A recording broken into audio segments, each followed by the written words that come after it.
നമസ്കാരം, എല്ലാവർക്കും പ്രവാസി മലയാളിയിലേക്ക് സ്വാഗതം. സൗദി അറേബ്യയിൽ ബസ് കാത്തിരിപ്പ് കേന്ദ്രം തീയിട്ട് നശിപ്പിച്ചു. തലസ്ഥാനമായ റിയാദിലാണ് ഈ സംഭവം ഉണ്ടായത്. ബസ് കാത്തിരിപ്പ് കേന്ദ്രം കത്തിച്ചയാളെ അറസ്റ്റ് ചെയ്തതായി സൗദി പോലീസ് അറിയിച്ചു. പ്രതി ബസ് കാത്തിരിപ്പ് കേന്ദ്രം കത്തിക്കുന്നതായുള്ള വീഡിയോ പുറത്തു വന്നിട്ടുണ്ട്. സൗദിയിൽ തീപിടുത്ത ആക്രമണങ്ങൾ വർദ്ധിച്ചെന്ന കണ്ടെത്തലിനിടെയാണ് പുതിയ സംഭവം ഉണ്ടായത്. ബസ് കാത്തിരിപ്പ് കേന്ദ്രം കത്തിക്കാനുണ്ടായ സാഹചര്യം എന്താണെന്ന് പോലീസ് അറിയിച്ചിട്ടില്ല. പ്രതിയുടെ വിവരങ്ങളും അവർ പുറത്തുവിട്ടിട്ടില്ല.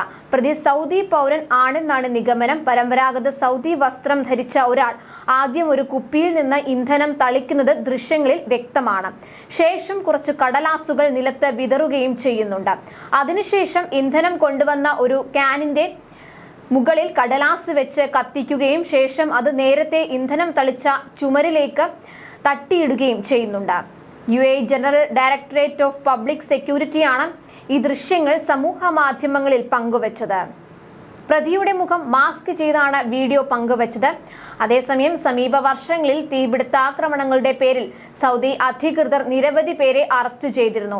ഉടമകളുമായുള്ള തർക്കത്തെ തുടർന്ന് പാർക്ക് ചെയ്തിരുന്ന 2 കാറുകൾ കത്തിച്ചതായി സംശയിക്കുന്ന ഒരു പൗരനെ കഴിഞ്ഞ ഡിസംബറിൽ സൗദി പോലീസ് അറസ്റ്റ് ചെയ്തിരുന്നു.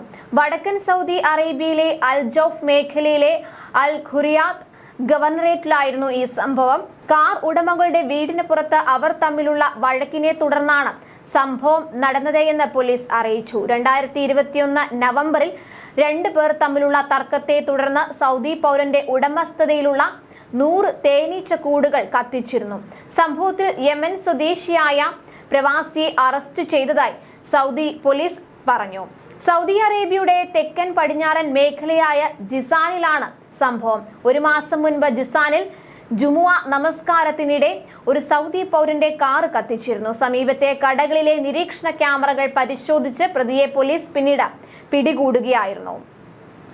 എന്നാലും ഇത്തരത്തിലുള്ള പ്രവൃത്തികളൊന്നും സൗദിയിൽ വെച്ച് പൊറിപ്പിക്കുന്നതല്ല. കൂടുതൽ പ്രവാസി വാർത്തകൾക്കായി ഈ ചാനൽ സബ്സ്ക്രൈബ് ചെയ്യുക.